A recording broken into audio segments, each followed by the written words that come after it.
E aí galera, beleza? Estamos na semana pós-carnaval e hoje a gente vai de Revolução Russa. Quando a gente fala de Revolução Russa, a primeira coisa que a gente tem que ter na cabeça é que foi uma revolução proletária. Foi uma revolução feita em cima das ideias marxistas. Porque a gente tem outros exemplos de revolução na história, revoluções importantes, como a Revolução Industrial e a Revolução Francesa, mas só para lembrar, essas duas últimas, elas foram revoluções burguesas. E no caso da Revolução Russa, a gente teve uma revolução que foi feita em cima da causa operária, tá? Então não foi, portanto, uma revolução de cunho burguês, como a gente está acostumado a estudar ao longo do conteúdo de história, beleza? Para começo de conversa, estou apresentando aí para vocês a chamada família Romanov. Temos aqui o imperador Nicolau II, né, com sua esposa e filhos. O regime russo, nesse momento, era conhecido como czarismo. Era um regime absolutista. Vale lembrar que a Rússia, no começo do século XX, era um país que, para os padrões europeus, estava muito atrasado. Enquanto a Europa estava vivenciando aquele momento fabuloso para a burguesia, que foi a Belle Époque, a segunda Revolução Industrial, a Rússia era um país que ainda estava engatinhando no que diz respeito à industrialização. 80% da população ainda vivia no campo. Alexandre II, antes de Nicolau II, foi quem, numa certa reforma, começou a extinguir os resquícios de feudalismo que ainda havia no país. E à medida que a Rússia, no começo do século XX, foi se industrializando, as ideias de esquerda foram entrando no país, as ideias comunistas foram entrando, e o operariado nascente na Rússia, ao se inteirar das ideias que defendiam os direitos operários, eles vão se politizando, e o resultado dessa politização, o resultado da inconformação da população russa com a forma como Nicolau II conduzia o país, e mais a catástrofe na qual a Rússia estava envolvida, que foi a Primeira Guerra Mundial, né? Esse contexto todo aí esteve propício para que houvesse um movimento de derrubada do czarismo, que a gente conhece como sendo Revolução Russa, ok? Bem, no comecinho do século XX havia na Rússia o chamado Partido Operário Social Democrata. Esse Partido Operário Social Democrata, como o próprio nome sugere, era um partido de cunho social, era um partido que, num primeiro momento, era unido e que se opunha ao governo de Nicolau II. E dentro desse partido, nas várias discussões que foram feitas, chegou-se à ideia de que aquele governo não era mais interessante para a Rússia. Então, como derrubar aquele governo? O que será da Rússia com a derrubada daquele governo? E no que diz respeito a como a política e a economia da Rússia seriam conduzidas, começou a haver desentendimentos dentro do partido, até que o partido rachou, né? E desse racha surgiram duas correntes. O grupo menchevique, que em russo, em tese, significa minoria, e bolchevique, maioria.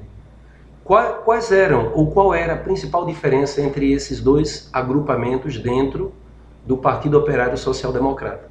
Os mencheviques, eles defendiam o desenvolvimento capitalista para se chegar ao socialismo. Ele acreditava que a burguesia deveria estar junta ao povo na tomada de poder e na condução do país, com a derrubada do czarismo, pela farta experiência que a burguesia teve ao longo da história de se envolver em várias revoltas. Mas a maioria do partido, que era o chamado bolchevique, preferia um governo conduzido pelo proletariado, né, para se chegar ao comunismo, com total ausência da burguesia nesse processo. Então, no que diz respeito à adoção do capitalismo e à aliança com a burguesia, o grupo menchevique era favorável a isso e o grupo bolchevique era contrário a isso. Então, esse partido se dividiu. E quando a gente fala do ano de 1917 na Rússia, que é o ano da Revolução, a gente tem que entender que naquele ano aconteceram dois episódios importantíssimos. O episódio de fevereiro-março, que foi a tomada do poder pelos mencheviques, e esse partido menchevique implantou um governo provisório que não tirou a Rússia da Primeira Guerra Mundial. Então isso desgastou muito o Partido Menchevique e foi bom para os integrantes do Partido Bolchevique, porque o fato dos mencheviques não terem tirado a Rússia da guerra forneceu combustível para que Lenin, à frente do Partido Bolchevique, mais para o final daquele ano, em outubro, tivesse, com o apoio popular, desfechado um golpe em cima dos mencheviques, que foram derrubados. Kerensky, que era o chefe do governo menchevique, teve que fugir. E, a partir de então, os bolcheviques assumiram o poder com a liderança de Lenin, né? É a Revolução Bolchevique, aquela que aconteceu em outubro de 17, sobre os mencheviques, que, por sua vez, em fevereiro daquele ano, haviam derrubado o imperador Nicolau II do poder. Ok? Bem, antes da Revolução Russa acontecer em 1917, houve o que a gente chama na história de ensaio geral. Na verdade, Lenin teria chamado esse episódio de ensaio geral. O que foi o ensaio geral? Foi uma tentativa de derrubada do czarismo que não funcionou. Bem, na verdade não começou como uma tentativa de derrubar o czar. A história é a seguinte. No século XIX, estava acontecendo aquele fenômeno, aquele episódio na história que a gente chama de imperialismo ou neocolonialismo, onde as grandes potências capitalistas estavam se digladiando, estavam disputando mercado fornecedor de matéria-prima, mercado consumidor, para os produtos da segunda revolução industrial. O Japão foi obrigado pelos Estados Unidos a se abrir para o mundo ocidental, e o Japão não perdeu tempo, soube aproveitar essa situação. Muitos japoneses vieram para o Ocidente, foram para a Europa, absorver o que fosse possível de conhecimento científico e tecnológico do mundo ocidental, e todo esse conhecimento foi aplicado no Japão na chamada Revolução Meiji. E o Japão, em pouco tempo, saiu daquela condição de país obrigado a se abrir para o Ocidente para uma condição de potência imperialista, a ponto de, já no começo do século XX, por volta de 1904, o Japão e a Rússia terem entrado em guerra, disputando a Manchúria na China, essa região aqui que você pode perceber nesse mapa. Tá? E é interessante que o Japão venceu a Rússia. E a Rússia, que já não estava numa situação muito boa, ficou ainda mais prejudicada com essa situação, né, de ter perdido a guerra para o Japão. E a população russa passava fome, a classe operária que nascia no país, sem direitos trabalhistas garantidos, começou a se mobilizar e as pessoas saíram às ruas e fizeram um movimento que é considerado pacífico, em direção ao Palácio de Inverno, onde estava o imperador Nicolau II. Mas o que se diz é que o imperador ficou assustado com aquela multidão indo em direção do seu palácio e, diante daquela multidão na frente do Palácio de Inverno de Nicolau, a guarda imperial começou a disparar contra a multidão. Esse episódio é chamado de Domingo Sangrento. Tá? E nessa imagem aqui a gente tem a retratação, né, de um dia de inverno rigoroso, diante do Palácio de Inverno de Nicolau II. Então lá diante está postada a guarda imperial, que já está disparando, e aqui muitos manifestantes que seriam pacíficos estariam sendo alvejados. Esse episódio fez com que a população russa se revoltasse. Daí então houve uma mobilização pelas ruas do país, e nesse momento a população começou a exigir a quebra do absolutismo de Nicolau II. A oposição passou a existir a chamada Duma. O que é a Duma? Seria um parlamento, onde se pedia nesse momento que houvesse a constituição de um parlamento para quebrar o absolutismo de Nicolau II. E Nicolau II, diante daquela mobilização toda, até parte da marinha, como o encouraçado Potemkin, se rebelou contra ele.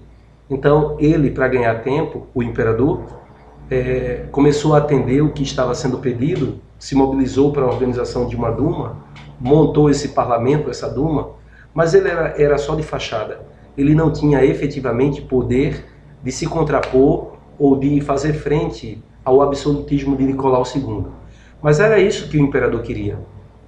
Tempo para mobilizar as tropas, para fazer a repressão da população nas ruas, e ele conseguiu reprimir o movimento que, se continuasse mais, talvez tivesse conseguido derrubá-lo. E dessa maneira, né, esse movimento ficou conhecido como o ensaio geral. ensaio geral para o que viria mais tarde, que foi a Revolução Russa. Tá? Então, como eu disse ainda há pouco, o ano de 17 é o ano da Revolução Russa, mas a gente tem que entender que aquele ano ele foi recheado por 2 episódios. Um em fevereiro para os russos, março para nós ocidentais, que foi o movimento menchevique, e o outro movimento aconteceu em outubro. Né? Outubro para os russos, novembro para nós ocidentais, o movimento liderado pelos bolcheviques.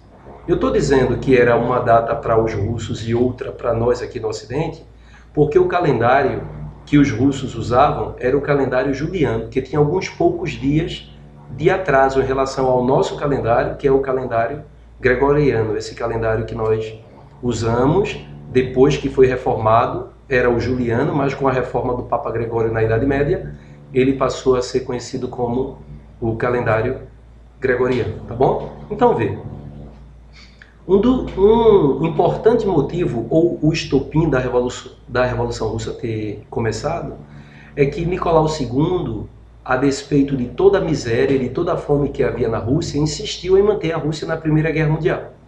A participação da Rússia na Primeira Guerra Mundial tinha muito a ver com o apoio que a Rússia estava dando ao chamado pan-eslavismo, que foi aquele movimento liderado pela Sérvia, junto com a Bósnia e outros países de língua eslava, porque esses paísezinhos eles estavam se libertando do Império Turco-Otomano, que estava se esfacelando na Primeira Guerra Mundial, e com receio de alguma potência chegar ali na região balcânica e dominar algum desses países eslavos, os mesmos resolveram se unir, formando uma só nação eslava, que seria a Grande Sérvia. E a Rússia apadrinhava a formação da Grande Sérvia porque ela tinha interesse em depois se apropriar dessa Grande Sérvia para rasgar a sua saída para o mar Mediterrâneo. Tá? E aí Nicolau II, quando o herdeiro do governo austríaco, Franz Ferdinando, foi assassinado por um sérvio na Bósnia, porque a Áustria havia anexado a Bósnia, jogando um balde de água fria nesse projeto da Sérvia de compor um país eslavo. Então, quando Francisco Ferdinando, ou Franz Ferdinando, foi assassinado por um sérvio na Bósnia, a Áustria declarou guerra à Sérvia. E aí, como a Rússia apoiava o pan-eslavismo, a Rússia saiu em defesa da Sérvia, declarando guerra à Áustria, e aí acontece aquele efeito dominó que todos nós já sabemos, que levou os países a se enfrentarem na Primeira Guerra Mundial. Só que a Rússia estava numa crise gravíssima. Para vocês terem uma ideia, o governo russo sugeria aos soldados do exército russo que economizassem munição na guerra. Houve muita deserção de parte dos soldados russos e a população, enquanto morria de fome, ficava indignada com o governo liberando recursos para uma guerra que não era uma guerra que era tão interessante para os russos. Daí, diante dessa insatisfação com o imperador Nicolau II, a população se mobiliza, dá apoio aos mencheviques, e aí em fevereiro o imperador Nicolau II é derrubado. Tá?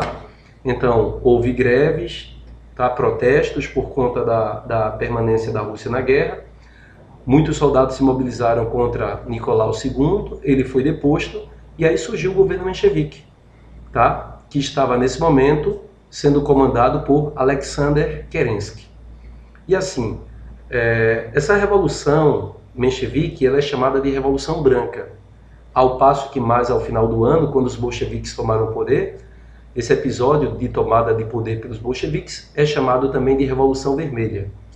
Esses mencheviques, eles faziam um socialismo que é considerado moderado.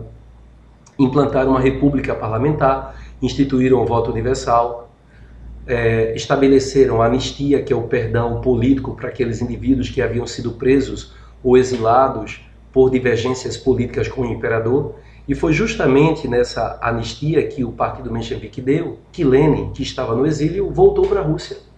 E ao voltar para a Rússia, ele voltou defendendo as chamadas Teses de Abril.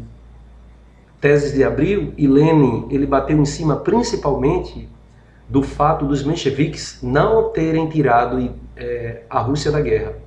E nessas tais Teses de Abril, nesse panfleto defendido por Lenin, né, ele defendia paz, terra e pão.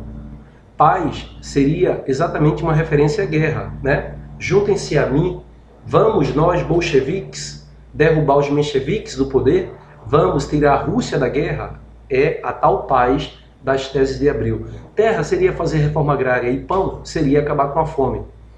E Lenin dizia que o poder deveria estar nas mãos dos sovietes. O que é que a gente chama de sovietes nesse contexto da Revolução Russa? Eram conselhos formados por pessoas que Lenin considerava verdadeiramente representantes do povo, que eram camponeses, operários, que são os trabalhadores urbanos das fábricas, e os soldados. Então, essa fatia da população era considerada verdadeiramente representativa do povo russo. Tá? Então, quando Lenin dizia todo o poder aos sovietes, ele estava dizendo todo o poder deve ser dado ao povo. E aí, Lenin canalizou as insatisfações da população russa contra o governo menchevique, porque a fome ainda persistia, mesmo com a derrubada do imperador Nicolau II, e a Rússia continuava na Primeira Guerra Mundial. Então, com o apoio da população, acontece a Revolução Vermelha em outubro de 17. Tá? Mas antes dos bolcheviques tomarem o poder, houve muita perseguição da parte dos mencheviques a Lenin. Houve tentativa por parte do governo provisório menchevique de fechar os sovietes, que eram a base de apoio, né, ao bolchevismo. A Guarda Vermelha, então, recebeu o apoio da população, e com esse apoio da população à Guarda Vermelha, que era o exército bolchevique, né, houve a tomada do poder em outubro. Lenin, liderando os bolcheviques, derrubou Kerensky fugiu da Rússia, e os bolcheviques finalmente chegaram ao poder. Então, a partir daí, Lenin, à frente dos bolcheviques, ele implanta o que a gente chama na história de comunismo de guerra. Então, ele começou a pôr em prática aqueles ideais comunistas, marxistas, fez reforma agrária, nacionalizou indústrias e bancos. Isso gerou um mal-estar muito grande, principalmente para os donos desses bancos e dessas indústrias noutros países, porque Lenin confiscou as indústrias, as fábricas, os bancos internacionais que existiam dentro da Rússia. Ele gerou muita insatisfação interna também quando ele confiscou toda a produção. Então, se você fosse um produtor de trigo, do que quer que fosse, então toda a sua produção deveria ser entregue ao Estado. E o Estado era quem iria direcionar como essa produção chegaria aos cidadãos. Mas aí os bolcheviques, eles se acertaram com a Alemanha, e em 18 houve um acordo entre a Alemanha e a Rússia, que é o chamado Tratado de Brest-Litovsk, em que a Rússia saiu da guerra e não saiu sem perdas, claro. Ela teve que abrir mão da Letônia, Lituânia, Estônia, Finlândia, tá? E nesse momento a família Romanov foi executada.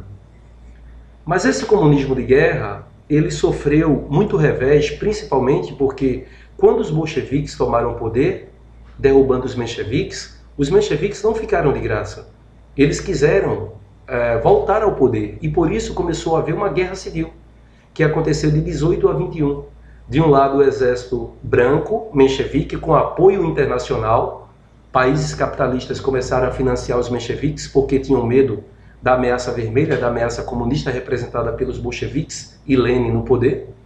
E do outro lado havia o exército vermelho, que era o exército bolchevique. E aí o exército branco, menchevique, contra o exército vermelho bolchevique, entraram em conflito. E essa guerra civil tornou a situação econômica da Rússia pior do que ela estava antes da própria Revolução Russa. Mas a guerra chegou ao fim em 21, com a vitória dos bolcheviques, e ao terminar a guerra, a situação da Rússia estava precária.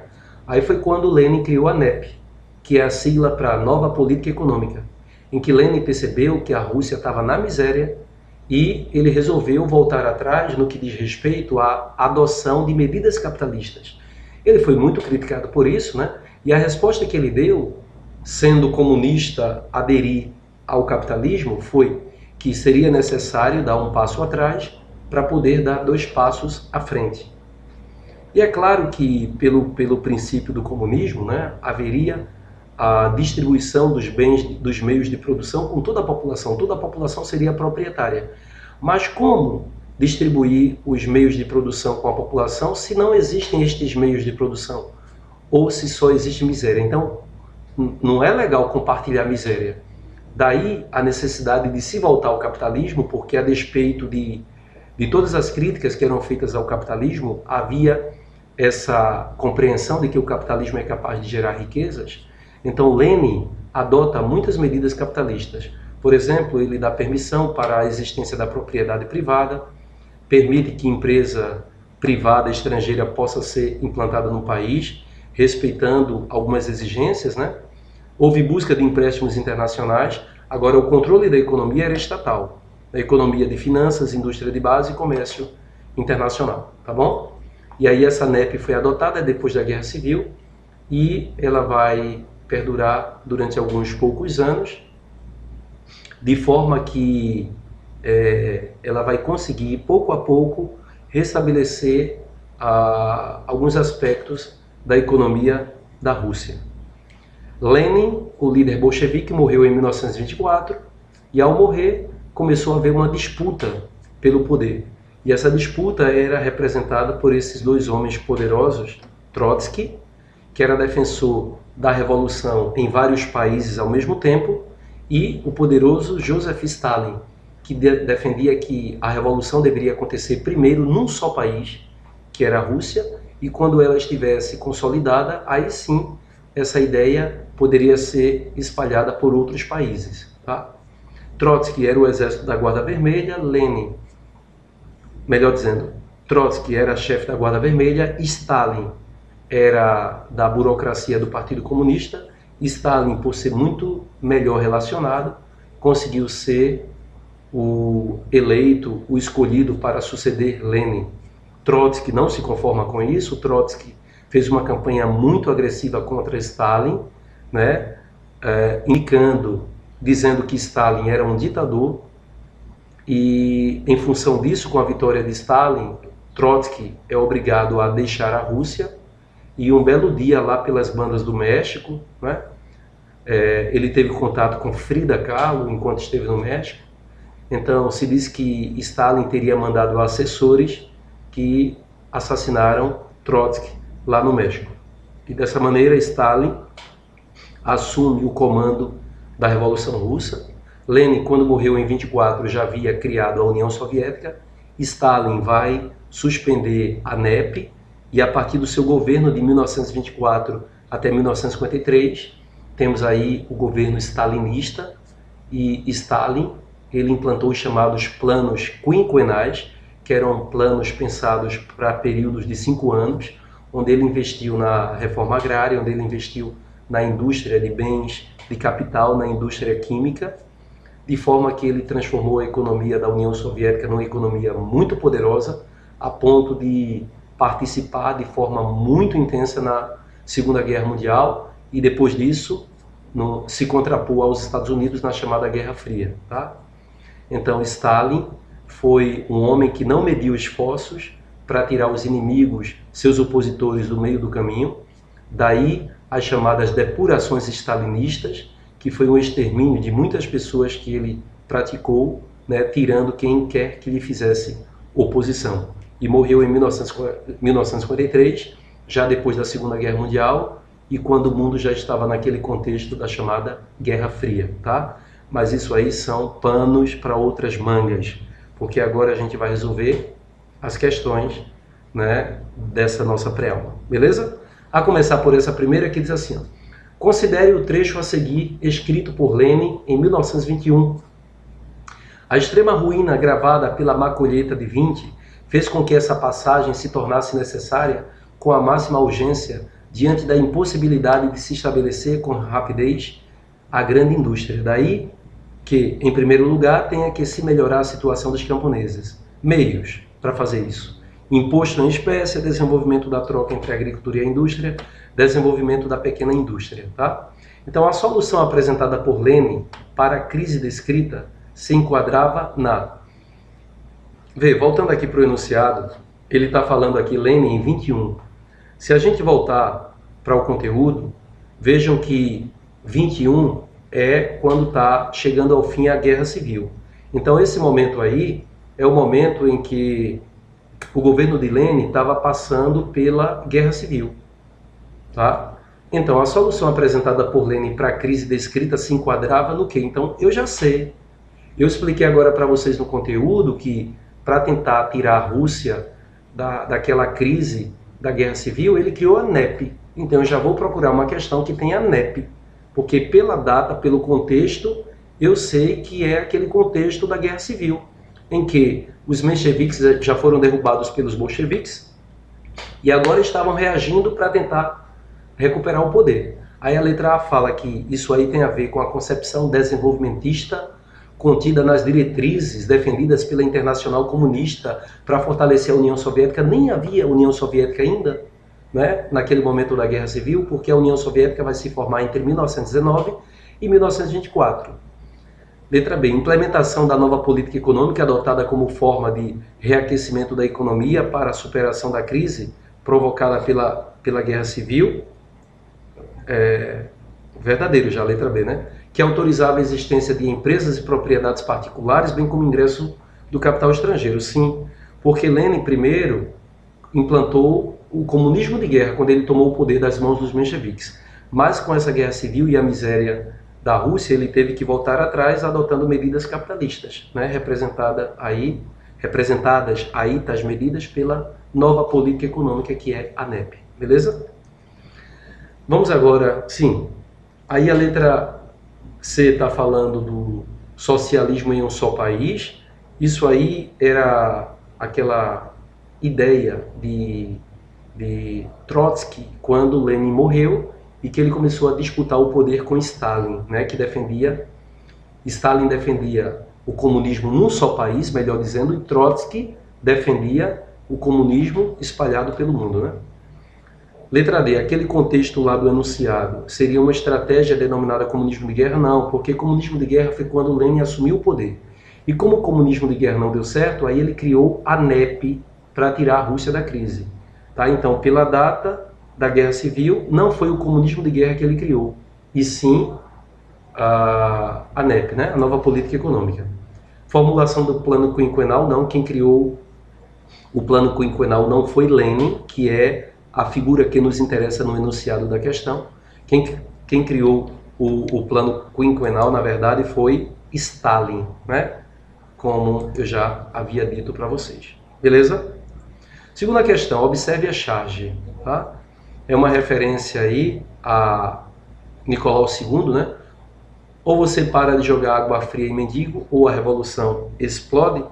Então a charge citada, produzida no contexto das reflexões sobre o centenário da Revolução Russa, ironiza, né? A Revolução Russa aconteceu em 1917 e 2017 estava sendo aí festejado o centenário da Revolução Russa, né? Então, qual é a ironia que está presente aí e que a gente pode identificar como sendo uma crítica à Revolução Russa? Letra A. A difusão da servidão e ruralização da economia a partir do fechamento durante o governo do czar Alexandre II. Vê, eu disse na minha fala ainda há pouco que antes de Nicolau II, antes dele, que foi o czar derrubado pela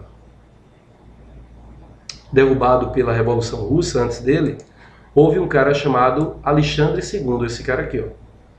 E Alexandre II, antes de Nicolau, foi quem acabou com resquícios de feudalismo.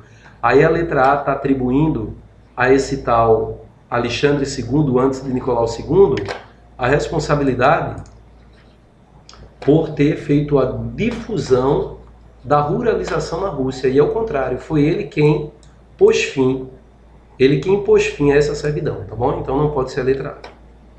O despotismo czarista em relação aos operários, como foi o caso do massacre no chamado Domingo Sangrento. Sim, né?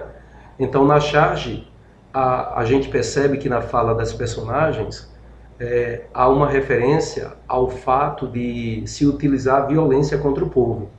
E no contexto da Revolução Russa, né, naquele contexto pré-Revolução Russa, um episódio que foi massacrante para a população russa foi quando a guarda pessoal do imperador disparou contra a multidão, né? A letra C fala da proeminência da Igreja Católica Ortodoxa, principalmente do monge Rasputin, porque essa figura na charge, barbuda, faz referência a Rasputin, que era o mago da corte do imperador Nicolau II.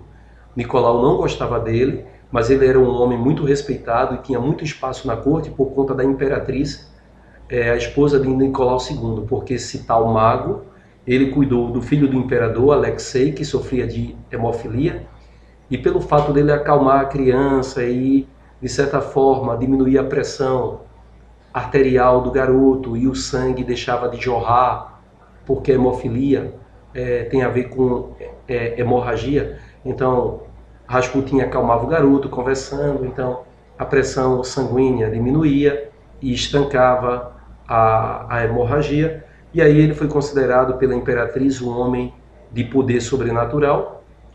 E aí essa letra C está fazendo referência a esse Rasputin, a proeminência da Igreja Católica Ortodoxa, principalmente do monge Rasputin, sobre os membros da família real czarista. Tá?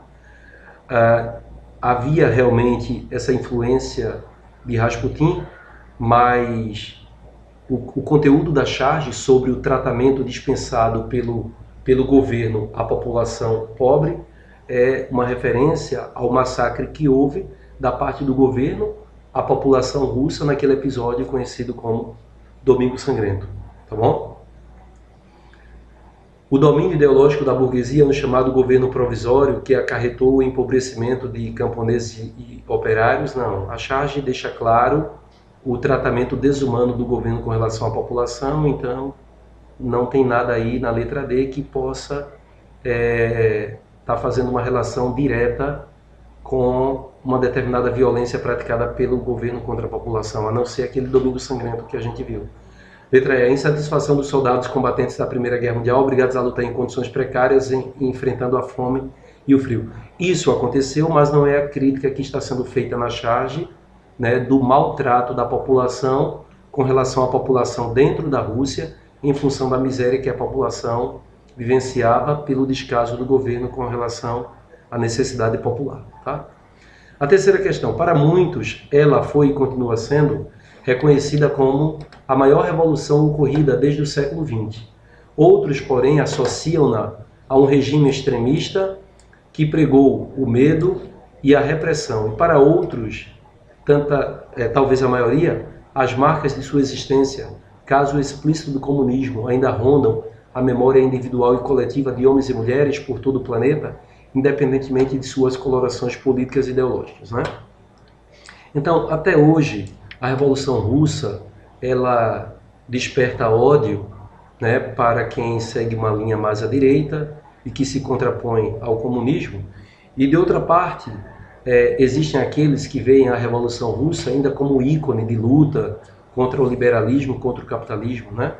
Então, neste ano de 17, quando estava sendo festejado o centenário, né, lembramos dos 100 anos da chamada Revolução Russa, ou Revolução Bolchevique, um dos eventos históricos mais importantes do século XX, cujos debates ainda são acalorados, na medida em que, durante várias décadas, passou a disputar a hegemonia mundial com o capitalismo. Sobre a Revolução Russa e seus desdobramentos históricos, é correto afirmar que, letra A, a participação da Rússia na Primeira Guerra Mundial foi um dos grandes elementos desencadeadores de uma série de greves e revoltas populares pelo país, que culminaram com a derrubada do regime de Nicolau II. Perfeito, né? Como eu já disse na minha fala anteriormente, a miséria que a população russa vivia, ela foi potencializada com o fato do imperador Nicolau despender recursos do país para uma guerra que não era uma guerra que ia tirar o povo da Rússia de sua condição de miséria, tá? Uma das memórias mais vivas em nosso tempo presente acerca da chamada Revolução Russa, conhecida pela internet em livros didáticos, é a imagem de Leon Trotsky discursando para os trabalhadores na Praça Vermelha. Não, essa imagem é Lenin, né? Discursando para a população. Vocês depois podem até, quando tiver com o seu livro no contexto da Revolução Russa, ou fazer uma pesquisa rápida aí mesmo na internet, né, você pode comprovar que é bem emblemática aquela imagem de Lenin com o braço erguido, né, discursando para a população. A consolidação da União das Repúblicas Socialistas Soviéticas em 22, depois de uma guerra civil de quase 5 anos, teve como seu grande líder Joseph Stalin, um liberal-democrata de jeito nenhum, né? Stalin não tem nada a ver com liberalismo, com democracia. Letra D. Na Rússia do século XXI, em pleno ano do centenário da Revolução Russa, na Rússia do século XXI, em pleno ano do centenário da Revolução Russa, o governo de Vladimir Putin decidiu construir uma estátua em homenagem a Stalin. Não, gente. O centenário da Revolução Russa foi agora há pouco, não foi Lenin que comemorou. Desculpem, ele está dizendo, na Rússia do século XXI, em pleno ano do centenário da Revolução Russa, o governo atual de Vladimir Putin decidiu construir uma estátua em homenagem a Joseph Stalin, o grande líder daquele evento histórico. Não, o grande líder do evento histórico não foi Stalin, foi Lenin, tá? Então aí tá fora de contexto o que está sendo dito aí, tá? Stalin não foi o grande líder da Revolução Russa. O grande líder da Revolução Russa foi Lenin. E a letra E, os bolcheviques liderados por Plekhanov e Tolstói? Não, né? O grande líder dos bolcheviques era Lenin. Então, Lenin, Trotsky, Stalin eram líderes bolcheviques, tá? Lvov, Plekhanov, Kerensky eram líderes mencheviques, ok? Quarta questão, vamos trabalhar com o rifle por perto. É o que está sendo dito nessa charge aí, ó. São os dizeres do cartaz abaixo, afixado em lugares públicos das grandes cidades russas no ano de 1920, tá? Aí diz assim, ó, exemplo de propaganda do governo revolucionário, é correto afirmar que a finalidade do cartaz era: vamos trabalhar com o rifle por perto, e a data é 20. Vejam que é aquele período em que os bolcheviques já estavam no poder, os mencheviques estavam tentando derrubar o poder. De novo, é uma questão que está aí no cenário, no contexto da chamada Guerra Civil, do Exército Branco contra o Exército Vermelho, né? Então, exemplo de propaganda do governo revolucionário, é correto afirmar que a finalidade do cartaz era, letra A, arregimentar as massas trabalhadoras para derrubar os mencheviques de 17? Não, porque os bolcheviques já estavam no poder. Manter os trabalhadores mobilizados para a Guerra Civil? Sem dúvida, né? Como eu acabei de dizer. Porque pela data 18, 19, 20, os bolcheviques já estavam no poder. E os mencheviques é que estavam querendo recuperar o poder. Letra C, defender o governo provisório? Não, porque o governo provisório de Alexander Kerensky já havia sido derrubado. Incentivar os trabalhadores a integrar o Exército Branco, que reunia contra-revolucionários russos? Não. Aquilo é uma propaganda do governo bolchevique contra os mencheviques. E a última questão da nossa pré-aula diz assim: quando os bolcheviques, até então um partido de operários, se viram em maioria nas principais cidades russas, e sobretudo na capital Petrogrado e Moscou, e depressa ganharam terreno no exército, a existência do governo provisório tornou-se cada vez mais irreal. Em especial quando teve de apelar às forças revolucionárias na capital para derrotar uma tentativa de golpe contra-revolucionário de um general monarquista em agosto. A onda radicalizada de seus seguidores, inevitavelmente, empurrou os bolcheviques para a tomada do poder. O governo provisório dos mencheviques, sem mais ninguém para defendê-lo, simplesmente se esfumou. Tá? Então assinale a alternativa que apresenta pela ordem, respectivamente, quem liderava o governo provisório, menchevique, que foi derrubado pelos bolcheviques no final do ano. Bem, o líder menchevique era Kerensky, que foi derrubado pelo líder bolchevique chamado Lenin. Então, letra B. Respectivamente, o líder menchevique do governo provisório era Kerensky, e ele foi derrubado no final de 17 pelo líder bolchevique, que era Lenin. Beleza? É isso aí, galera. Espero que vocês tenham voltado aí com muito ânimo desse carnaval, que foi fantástico, né? Tô fazendo já uma previsão. E aí, tudo de bom para vocês. Beijo no coração. A gente se vê na próxima pré-aula. Tchau, tchau. E tal, e pá, e pá.